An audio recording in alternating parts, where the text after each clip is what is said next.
Hey guys, welcome to another session of Loadouts. This is for Odin 3-star, so this will accompany the trial video that I did for it. Now, I did go with 2 Hyo. I went with Bad Finest, one of my friends, good friends. His Hyo was perfectly set up for it. I have Taruchi here as just a temporary. I'm not going to really look at the gear because they're irrelevant for this loadout specifically, but just for a placeholder, have a Hyo friend there. I think Hyo is most likely going to be probably one of the best choices for this this trial currently. Potentially, I don't know, potentially some other units, perhaps Roberta, because Roberta does have some man-eater, but it would most likely be used for finishing, like for jumps. I don't know, I'm not quite sure, but Roberta could be an option, but I would still recommend Hyo because it's pretty easy and easily accessible, because most of your friends most likely are going to be set up for this trial, your Hyo, for today, at least for this week maybe. Anyways, this is my mercenary Ramza. He was our physical evasion tank, and I mean, Ramza is really awesome. Like, he can entrust, he can heal, he can do Isunaga. He just has a lot in his kit, which is really awesome. And because he has innate all status ailment protection, it's really easy to also gear him up for perfect evasion. So basically what I have, obviously Nyx's dagger, just to have it for being fancy. It doesn't really need to be there. Genji's shield to prevent death. He does an AoE death, but basically if he AoE deaths you, there's really no escaping it, so this was just a precaution in case he did do it. I get to a point that he did it. He would be able to resist that death, and he would be able to revive at least some of my units. Hopefully to extend the battle, but I didn't get to use it. 2 Ring of the Lucia for that 50% evasion. Assassin's Vest for more evasion, and Raven Beret. I would almost recommend probably not using Ring of the Lucia if you have Protect Grappler G3. Rico's TMR, and I actually only realized this after I did the battle, because counters are usually counted for all counters combined. So like, let's say he hits you a certain amount of times and you counter, but you counter with Ring of the Lucia instead. That lowers your chance of countering with his actual counter, so his like physical attack counter, which was really important actually for this battle, because I wanted my LB crystals ASAP, and you actually do want LB crystals ASAP if you are going for the one-shot or ASAP kill. You need the LB kill, so you want your LB finishers to have their LB ASAP as well. So it would be good to have something with evasion that doesn't proc that wholly, but I didn't go with that, but it still worked out. It just took, I think, one more turn more than I expected. True Spirit of Freedom for 15% evasion, True Quick Assault for another 30%, and then dual cast here because it really helpful. He could be an off healer, because like if you look at his magic, he Kuraga, pretty good, and Isunaga, be able to heal status ailments if you're not going with the status ailment resistance. Ace here was really helpful. He did my imperil, 75% lightning imperil. Odin already has a 100% lightning imperil innate weakness, so you really want to build off that. I would definitely recommend going with a lightning damage. Riku's pouch, because I wanted him to also be a support unit, and hairpin of purity, so he doesn't get status ailment. My plan was that Hyo would be built for maximum damage output and to ignore the status ailment protect, and I would just be able to heal or cure myself from the status ailments when I get him. I think he does disease, blind, and paralyze. I think only 3. So while paralysis is probably the worst one, blind did give me a setback. It caused me to miss my chains, and therefore I couldn't kill him when I wanted to. But Riku's pouch has Panacea to be able to cure all status ailment. Now, SR Garth, during the trial on stream, he was saying that have Lid with Jade, as a Jade Moon Pendant. It has a skill to be able to resist all status ailment for I think 2 turns, if I'm not mistaken. I don't know if I have it right here, or I don't want worth finding it. But it was in our last year's Chinese New Year event. That's when we got it. I may have skipped it myself, but it's okay. If I can't find it, those of you who have played that one would know what that is. But it's only equipable for females, so therefore on my team only Rem and herself would be able to use it. And Rem can already cure all status ailments, so it wasn't necessary for her. I can't find it. For the life of me, I cannot find it, but it's okay. Wait, SR Garth says you pass it about a screen up on the left. Okay, so 1 second here. On the left. As you can tell, I barely use it, and I told him that too. I'm like, oh yeah, that's a thing, but I hardly use it. Jade Sun Pendant. Okay, that's for the guys. Jade Moon Pendant. Must be here. He says up on the left. I'm epic fail here. Old Man Eyes. Old Man Eyes. Oh, there he is. There it is. Okay, got it. There you go.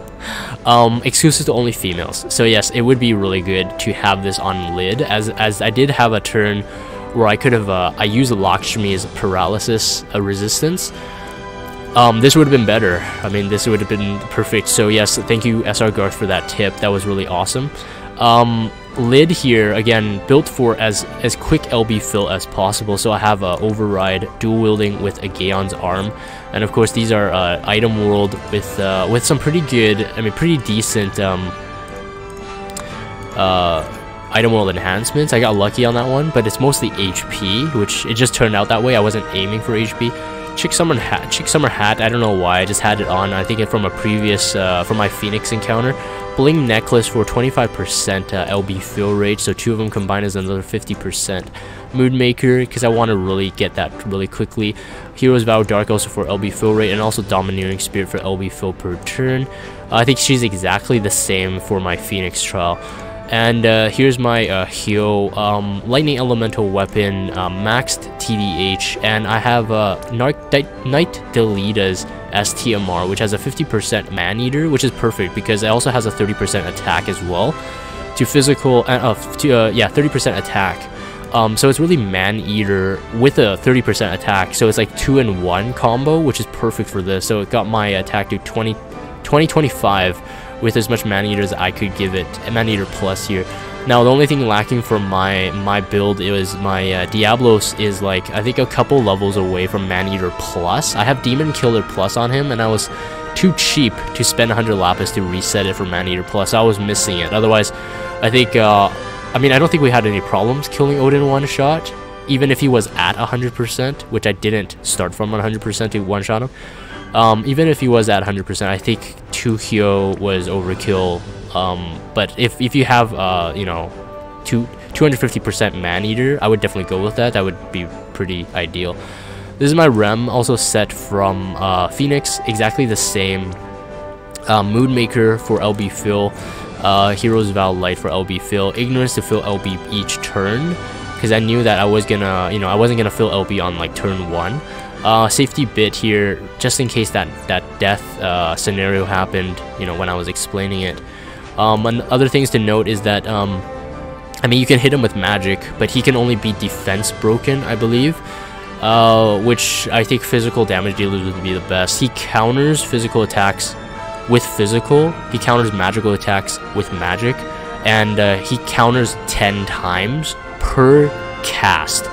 So if I went, you know, dual wielded, or I hit him twice with 1 Hyo, he would do a counter twice but hit 10 times during that counter.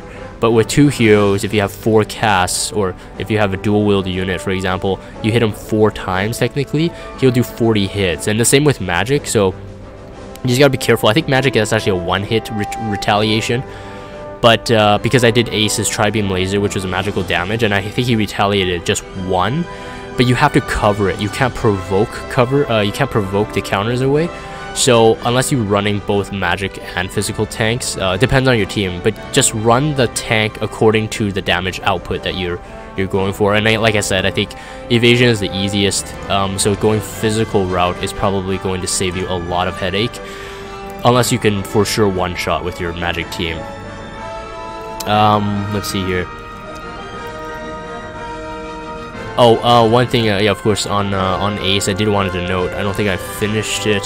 Pat Recall, Pure White Blessing, also for LB Phil. I did dual cast on him as well because he has Phoenix.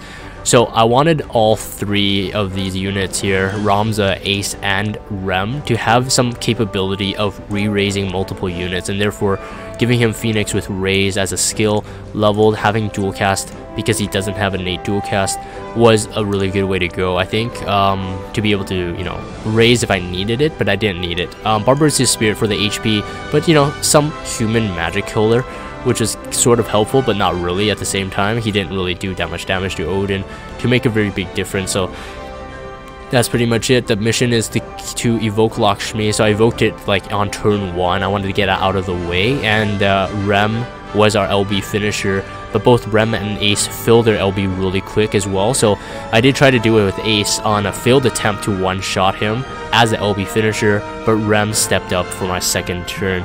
Really quick, I do want to note that PeersV on stream was telling me on turn 4, Odin does AoE D-spell, and follow his charge up. Next turn he will attack with uncoverable AoE magic attack, you know, which isn't affected by mitigation, which means that it will just pretty much wipe you.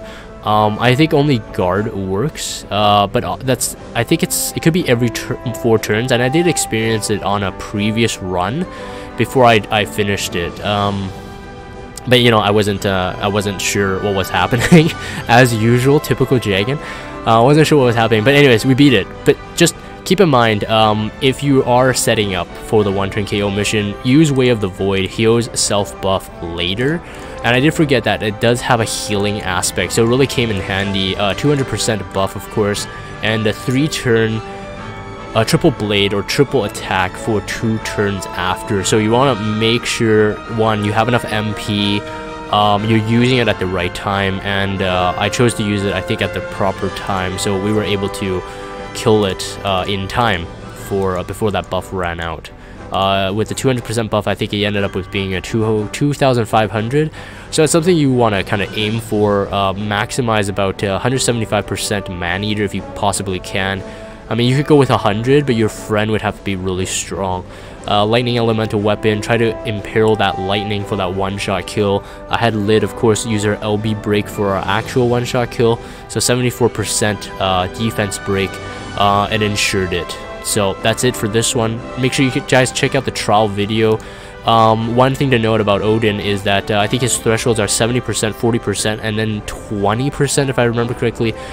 As he's going down the threshold, he becomes stronger each time, which means you have to dispel him also, which also takes more turns out of your units, which is just too much of a hassle. So I would definitely not recommend grinding him down too slowly.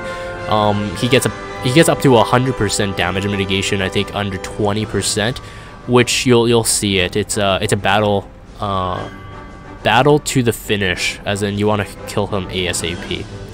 Anyways, I'm going to end off this video here. If you guys have Discord, check out the Discord server, follow me on Twitter, and subscribe to YouTube if you haven't. As always, thank you guys for watching, and I will see you next time.